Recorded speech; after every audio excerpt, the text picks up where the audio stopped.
Oh. The vase! Hello, everybody, and welcome back to Talk About, the show where I, your host, Alex Brown, talk about the biggest gaming headline from the past week and break it down with you.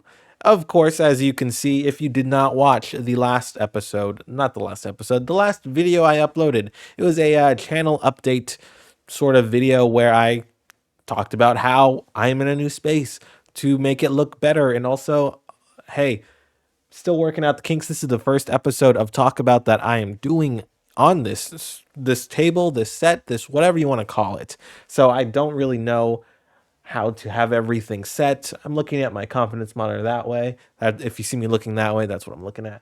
As you can see, it's a little barren. I got some Pop Funkos here, some Xbox items because, we're talking about Xbox. Because, of course, last week was the Xbox developer underscore direct, which, was a big deal.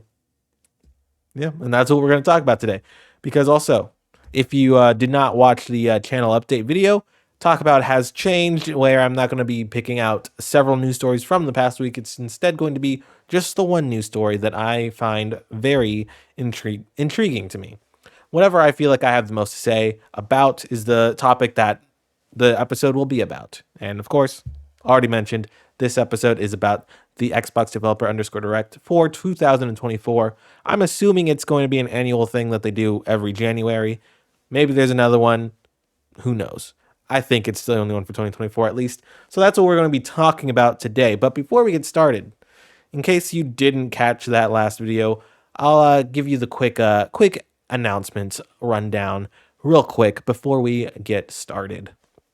Of course, the next video essay is well underway. It is in the VO/recording process. The script is done, and now I'm editing it. And of course, with this new area that is going to come much into play with that new video essay. So I feel like there's going to be a lot more footage to shoot. So a lot more things to edit to make it a better overall video. So keep your eyes peeled for that. I already announced what it was, but in case you didn't see it, it is going to be called The Problem with the Review Score. And, it'll probably be out within the next month for sure.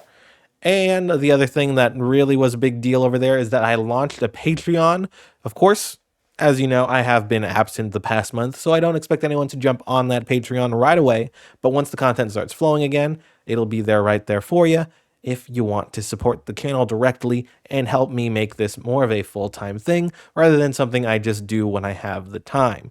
But anyways, all those links will be in the description below for that sort of thing. Let's talk about the Xbox developer underscore direct, which took place about a week ago. Because, yeah, I kind of took a while to get this video out. It happens to the best of us. Anyways. So what we're going to be doing today is we're going to go to the Xbox Wire blog and read you the little rundown that they gave for all of the games. And then, of course, you'll also be seeing the footage that they showed in front of you here. Also, I do think it's weird that they didn't show on the blog. They don't have a specific post for Avowed. It's just slotted in with the "this is everything announced" sort of thing. But yeah, so we're going to go ahead and go to Xbox Wire and read these blog posts as the jumping off point for our discussions of today. And I know I did mention in the update video that Talk About is going to be about one topic to try to make it more of a condensed, more focused sort of video. And then the first one back is about 5 different games. So we'll see if I am successful at making it more concise and condensed. Unlikely if I'm going to be talking about 5 games. But let's go ahead and start here with Avowed. That is also where the show started. We're going to be following the direct flow of the show and start with Avowed. And the blog post reads like this. Avowed game director Carrie Patel gave us a first deep dive into the gameplay in Obsidian's upcoming fantasy action RPG, from its dynamic combat to its thoughtful reactivity to its colorful, vibrant, strange world set in the living lands. Avowed continues Obsidian's signature style of creating games with deep themes and player choice at the forefront. Not only will you make narrative decisions that can impact changes in the game down the line, but Avowed is also looking to offer choice in combat. Gameplay director Gabe Paramo? Maybe I nailed that, maybe I didn't. I Should probably watch the video back, the direct back, to see if that was correctly pronounced. Anyways, uh, discuss not only how varied your weaponry will be with melee weapons, ranged guns, and bows, and magic-based wands, even dual-wielded wands, to name a few, but how flexible combat can be, allowing you to quickly change loadouts for enemy encounters. Swappable loadouts mean you can approach combat however feels right to you. Art director Matt Hanson then explained how the Living Lands is a mysterious island made up of wildly varying regions, offering visually diverse backdrops and intriguing settings to explore. With secrets hidden throughout the regions, you'll take in barren deserts, verdant forests, blighted wastes, volcanic biomes, and more. Get ready to carve your own path through Avowed when it launches this fall for Xbox Series X and S, PC, and cloud, and arrives with Xbox Game Pass and PC Game Pass on day one.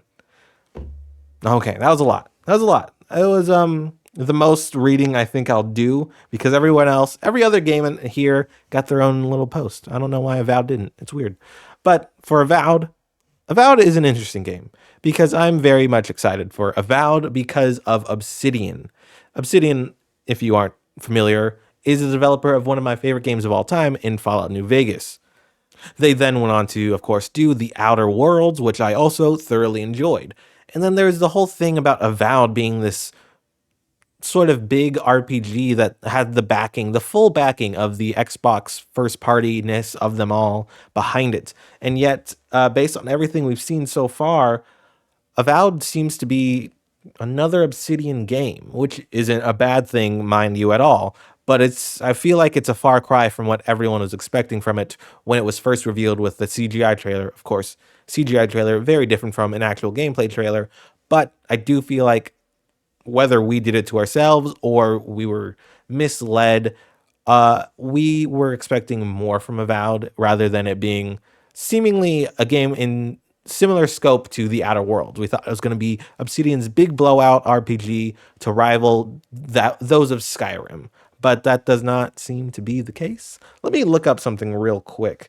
There's word on the street that Avowed was scaled back in size, and here we turn to escapistmagazine.com. The headline reads like this: Avowed was planned to be Skyrim sized, but Obsidian scaled back to focus on its strengths. This comes from Mike Crippy, like I said, from The Escapist.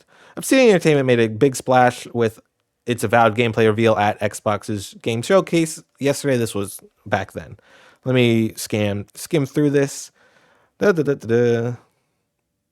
Here we go. He explained that while Obsidian did initially plan on delivering a Skyrim-sized adventure, the team eventually realized its strengths were better suited to building a great structured RPG, so Avowed is now expected to be around the size and scale of the studio's last open-world RPG, The Outer Worlds.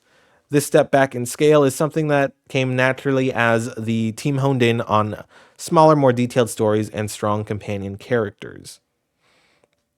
Okay, so yeah, there's a lot of talk out there that Avowed was scaled back, and I wasn't certain if that was true or not. And we now know that it is true, and it led me to an interesting thought, where I don't know if Obsidian is ever going to make a game as good as Fallout New Vegas again.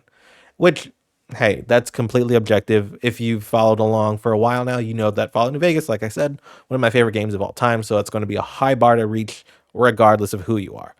But I say that in the sense that Obsidian is really good at delivering RPG stories with all these narrative choices and decisions and all of the nitty gritty things that you would want in an RPG.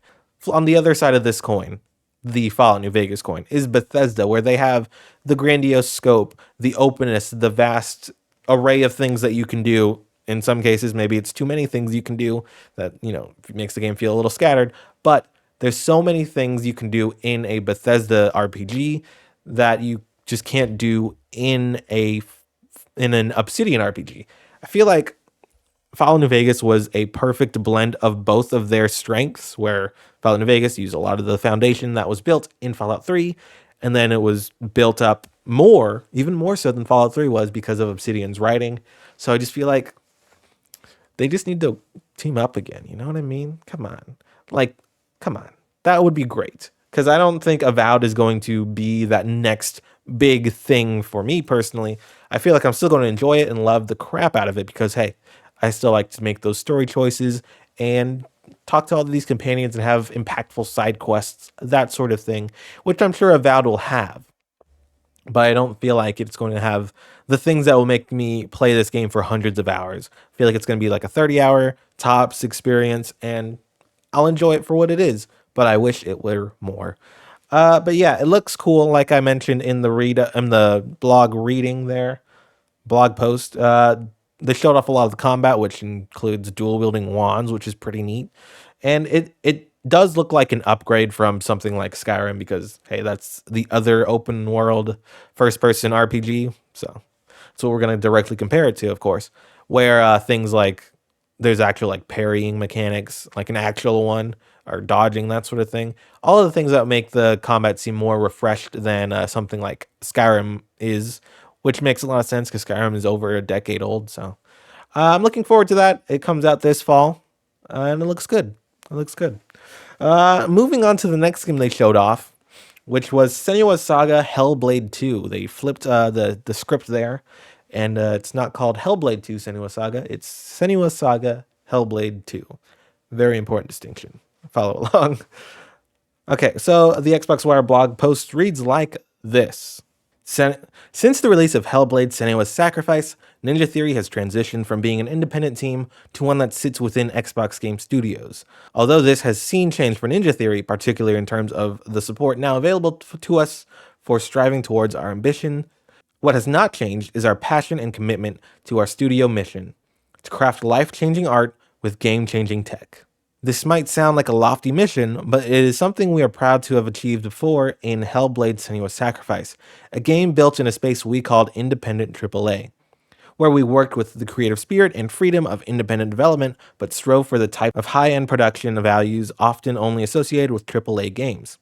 We also took advantage of the freedom that digital-only distribution offered us to create a game of the length that perfectly fit with our intended experience, but could be sold at a lower price to reflect the shorter length of our story. This framework allowed us to focus on the things we really care about, taking our fans on an unforgettable journey into Senua's unique world.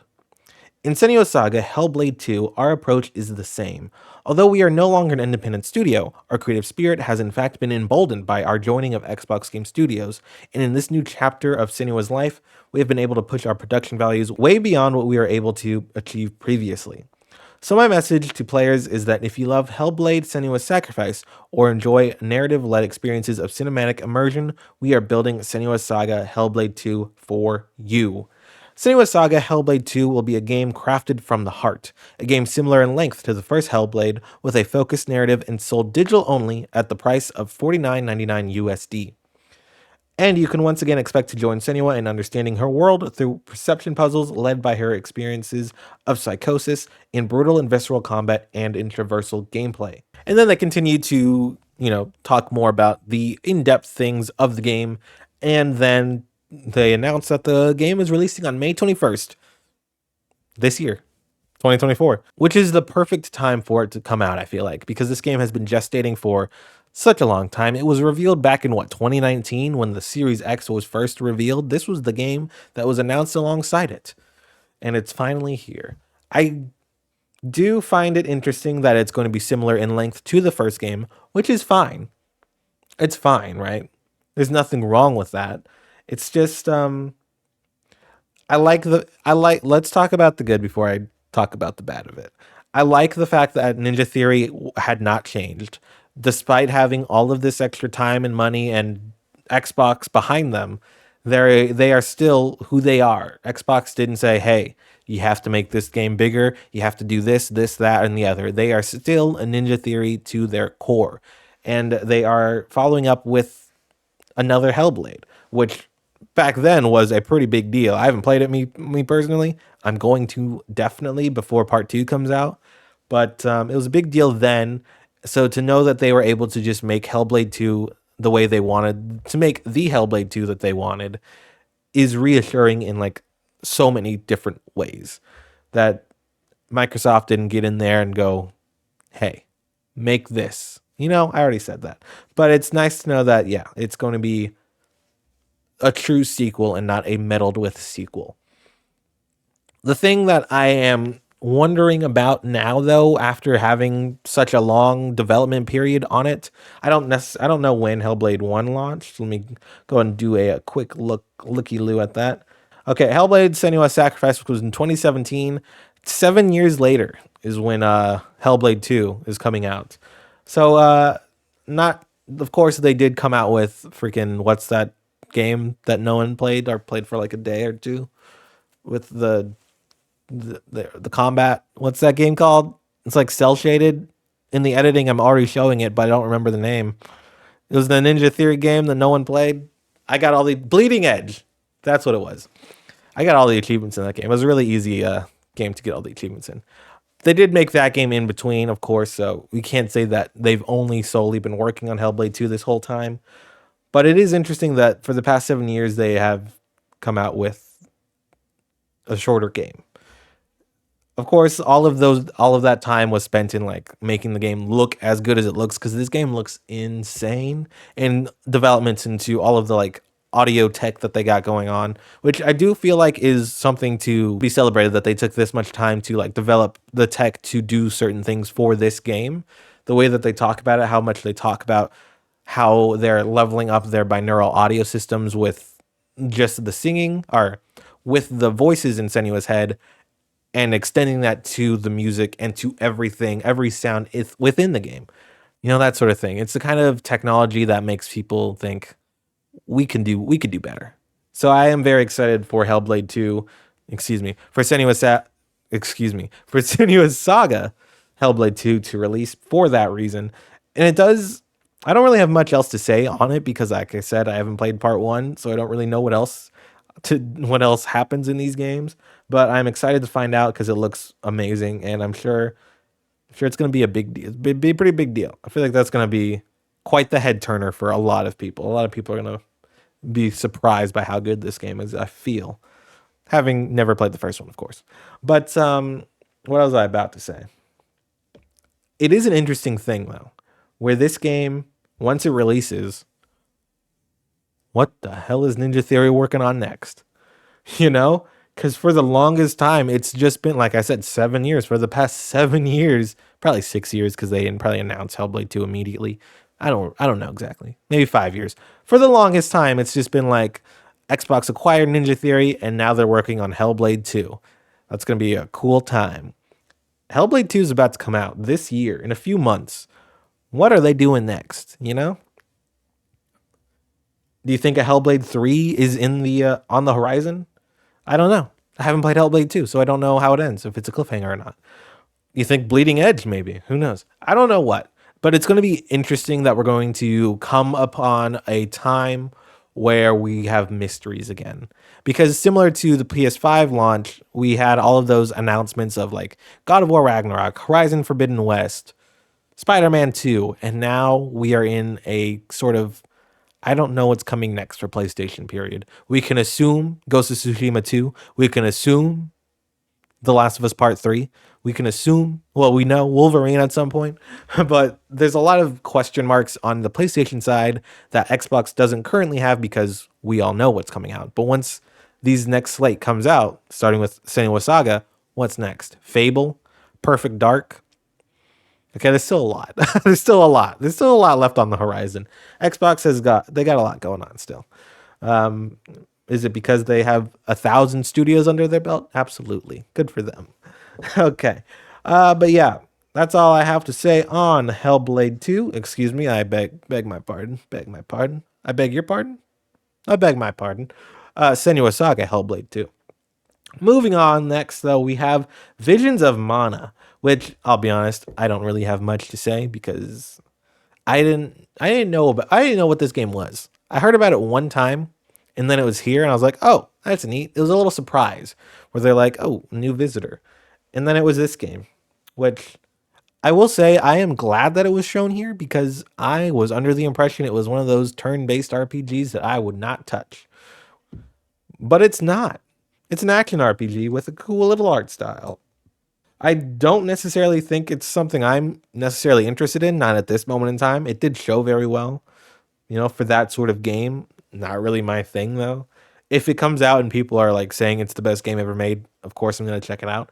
I do think it's odd that it showed up at this Xbox presentation though, where it was all these first party developers, and then here's Square Enix showing off this game, which isn't going to even be in Game Pass at the very least. It's just a Square Enix game that is also on our stage.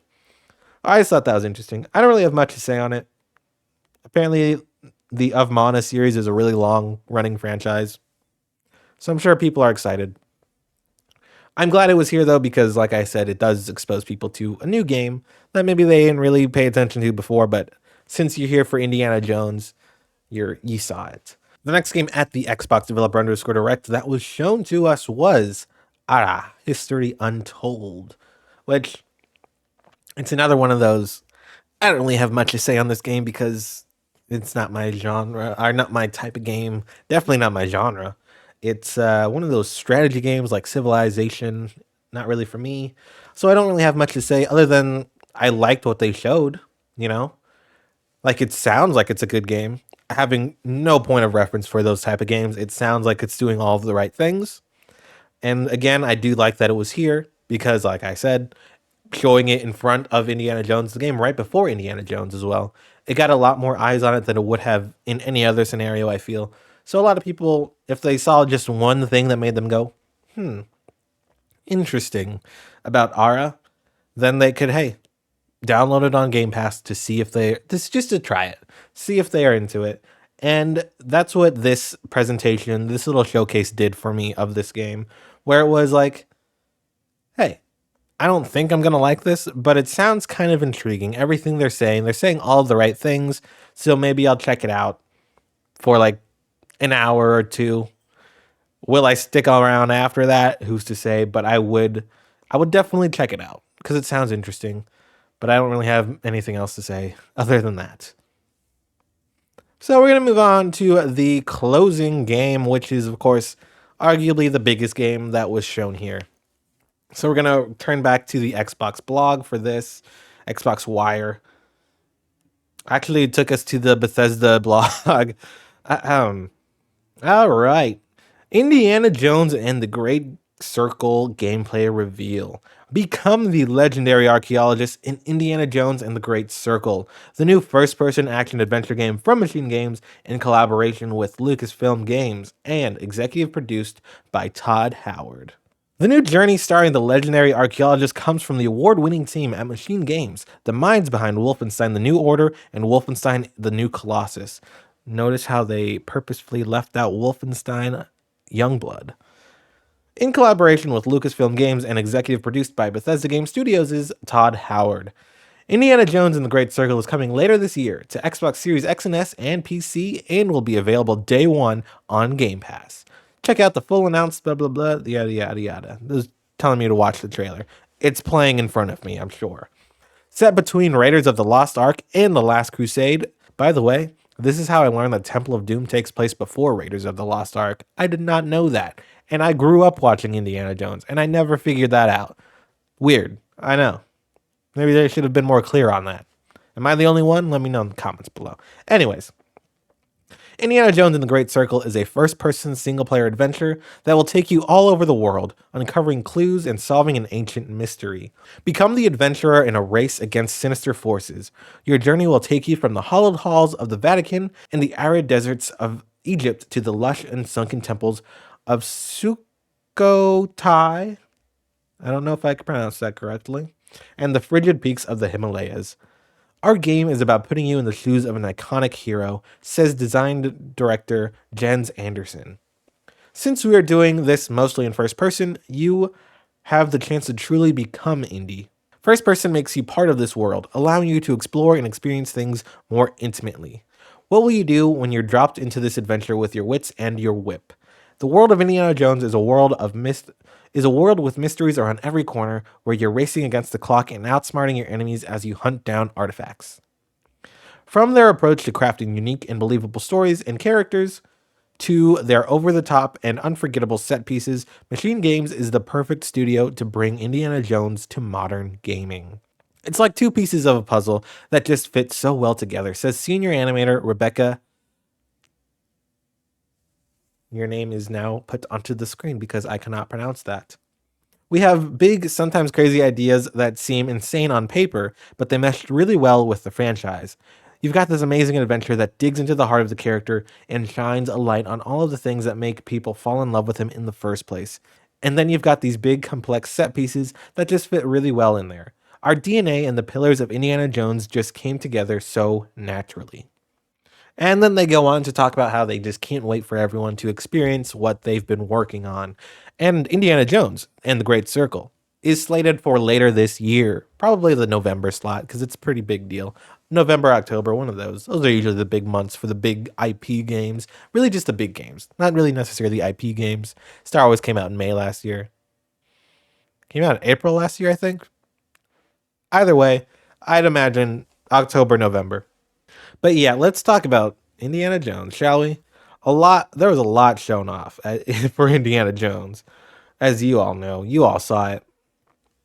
So let's just start with the fact that it's first person, because that's the big thing that everyone is talking about. Now, for me personally, not a big deal. Not a big deal whatsoever. This game has been in development for I don't know how long, but we've known that it's been in development by Machine Games, who, guess what, have made Wolfenstein, and Wolfenstein was first person. So it wasn't really that much of a leap to expect Indiana Jones to also be a first person game. So I don't know why so many people were surprised when it was. Did they not pay attention to who was developing this game? I don't know. I think it looks like a lot of fun, and it looks like Indiana Jones through and through. To the way the whip sounds, just the way that he sounds. Troy Baker doing just a great job doing channeling his inner Indiana Jones, where it sounds a lot like Harrison Ford, but sometimes it sounds a lot like Troy Baker. And I like that nice little middle space there, so that it's not just an entire game of Troy Baker doing an Indiana Jones impression. Sometimes it's just Troy Baker. It's like a good mix of both Troy Baker's voice and Harrison Ford's voice, it sounds. So isn't just it's not just a Han Solo thing where Lando was or excuse me, Solo, a Star Wars story thing where Donald Glover just played Billy D. Williams instead of playing Lando Calrissian. You know what I mean? Troy Baker is playing Indiana Jones. Troy Baker is not playing Harrison Ford playing Indiana Jones. That's what I'm trying to say. But yeah, it looks like a great time. Based on everything that they've been talking about, though, with their whole segment on the developer underscore direct, they talked about how you're going to be using more so your wits rather than necessarily going into full on gunfights. They really thought about how to scale back on those sort of things where Wolfenstein, a big time, just shoot 'em up sort of thing. But Indiana Jones, a lot less so of that. Of course, Indiana Jones does have his shootout moments when needed, but they're not as frequent as they are for BJ Blazkowicz, of course. So I do find it interesting that they talk about how they can outsmart your enemies, you can use your whip to distract them, you can sneak through enemy segments, sort of things, that sort of stuff. Where based on the way that they're describing it, it sounds a lot closer to an arcane game than it does to a Wolfenstein game, which I don't feel like anyone's talking about too much. It's just like it's kind of crazy how they're talking about tackle these missions any way you want, distract your enemies, divert your enemies' attention, sneak through it, all of that sort of thing to just play Indiana Jones in a clever way, much like Indiana Jones would be in the movies. So it's very fascinating to me. My first thought when I saw this trailer, though, I will admit, was, oh, because clearly they aren't going for ultra realistic realism things, which, by the way, hey, no problem with that. But immediately everyone's just like, oh, wow, this game looks like it's 2 generations old. Look at gameplay from a game that's 2 generations old, real quick. Very different because clearly this is a stylized choice that they're going with. I'd imagine it's so that there's not the uncanny valley when you're looking at a Harrison Ford guy in ultra realisticness. Because look at the environments in this game. The environments in this game are ridiculous. The shadows, the lighting, and all of this, it's crazy. Okay, it's crazy. And people want this game to be in third person. I don't. I don't I don't dislike third person, but I don't know how an Indiana Jones game would play in third person. I know that they exist, But thinking about how Indiana Jones plays versus how an Uncharted would play, or how Indiana Jones would play versus how Uncharted plays, there's a lot of more shooting in Uncharted than there is likely to be in this Indiana Jones game. So I feel like most of Indiana Jones is going to be about the puzzle solving and the sneaking around enemies sort of thing and the fisticuffs, that sort of thing. So I do feel like first person is well suited for that. I do think that it does it in the best way possible because I do understand a little bit. Okay, I get it. I guess where people are coming from, where they're like, I don't like first person because when Cyberpunk 2077 was announced as just first person after coming off of The Witcher 3, which is of course, The Witcher 3, big old third person RPG where you see Geralt and all of this sort of thing going on. You see all the armor you're wearing. Great time. And then they're like, hey, for Cyberpunk, completely first person, and that's the entire game, entirely in first person. You are never in third person at all. And I was like, that kind of sucks because I spent all this time making my V, and I don't ever get to see my V at all, and I don't get to see all the cool armor I'm wearing. I think that that's kind of lame, but obviously two very different games. With Indiana Jones, they are pulling back the camera for cutscenes and for traversal, which I wish more games that are first person would do. Like for instance, Avowed. I'm sure Avowed is going to play very similarly to the Outer Worlds, where you never see your character after the character creator screen, and I hate that. Me personally, I hate that. It's like, hey, if you're gonna let me make my character look a certain way, put on this cool armor, let me see them sometimes in cutscenes, in dialogue, you know, that sort of thing. Fallout 4 did it pretty well, but yeah, or in the dialogue you could see yourself. But yeah, I just like it when I can see the character I made. And in Indiana Jones, you will be able to see Indiana Jones a whole lot. So hey, it's done pretty well in my opinion. Shockingly, I don't have much else to say about it. I feel like I talked a lot about Avowed at the top, which made me think I was going to talk a lot about everything a lot more than I ended up doing.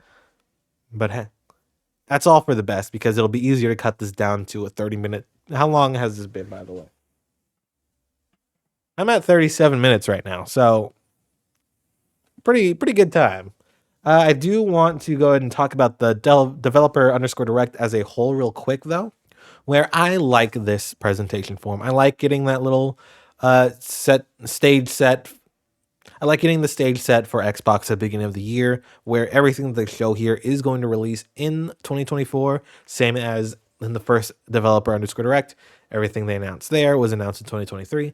I very much enjoyed this presentation sort of thing so that we know what to expect from the year. Of course, there'll be more surprises, I'm sure, at the summer showcase, which is always the big blowout for the big surprises here and surprises there, the big blowouts for gears and stuff, that sort of thing. But I do like how the direct is for the imminent future. And it's nice, I like it.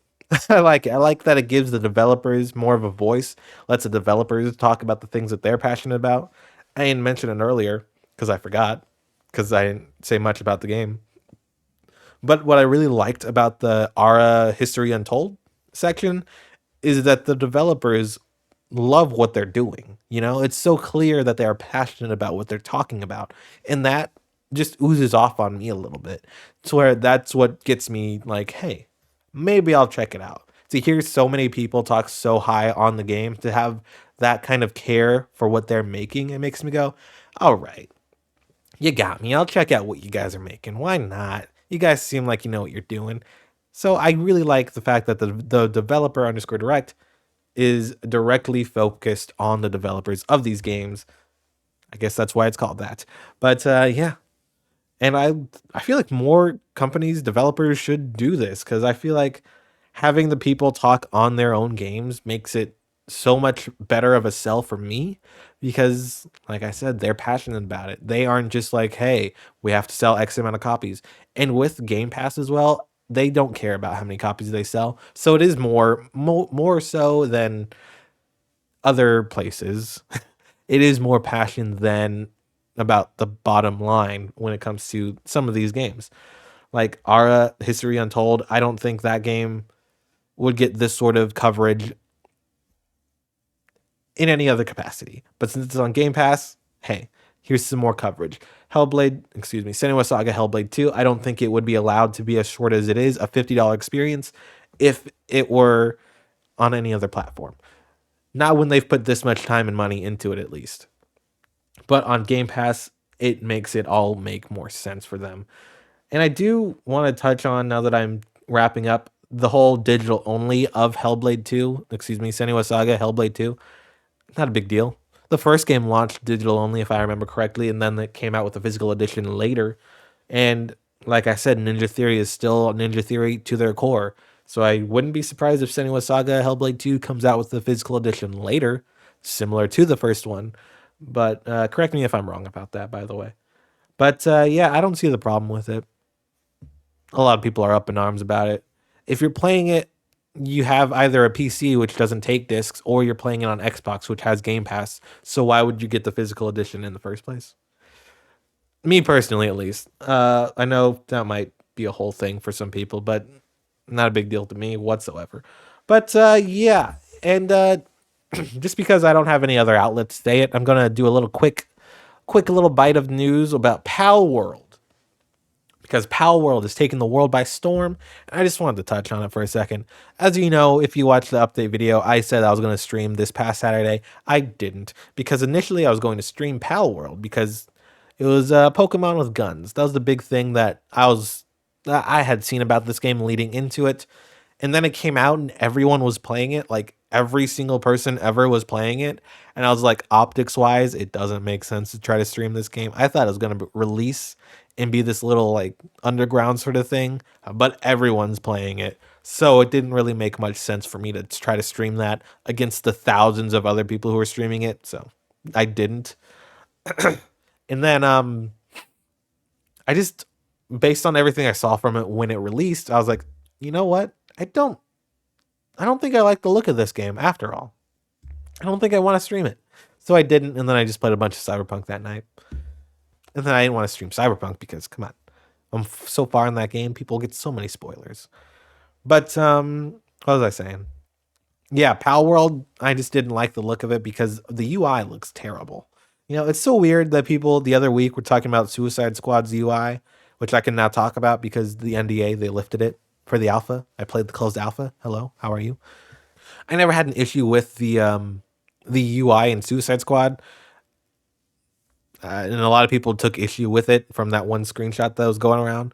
And then people are playing Pal World with no problems whatsoever. And that UI looks so messy and flooded. And I'm just like, I don't want to deal with all those menus and all that crap. So also, there's a lot of like really controversial things coming out about the developer and their outlook on AI and just the kind of games they're making, which are just kind of ripping off other games, which I'm not really in for. And the fact that Power World was initially just Pokemon with guns, I was like, okay, that's pretty neat. But now people are like in there, and it's like actually it's like Pokemon with guns, and it's Breath of the Wild, and it's Elden Ring, and it's Ark Survival Evolved, and it's all of these other things that I'm just like, nah, I'll wait. Because it's also, I believe, an early access release. If this game makes it to a full release, I'll check it out then. If it doesn't get sued out of oblivion. But yeah, that's all I want to say on Pal World. Yeah, it's a big deal. It sold like 4 million copies. And it's on Game Pass, so it's not going to get into it. But yeah, that's it. That was a year old news updates and developer underscore direct talk about.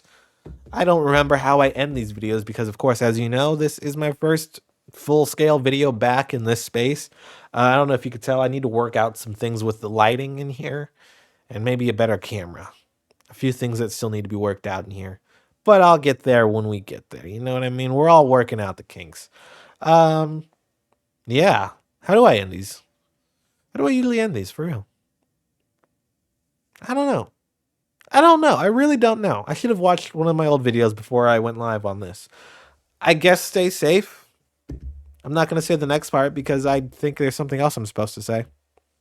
Next week, we'll see what we talk about. The week has just begun, like I mentioned earlier. I'm recording this on Monday. It's coming out a bit later than I anticipated, than I wanted to, but you know, life.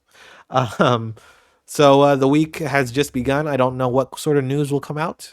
Maybe it's just going to be Pal World. Hopefully, that's the only news that comes out. And I just talk about Pal World next week. But until then, as always, stay safe and play some video games.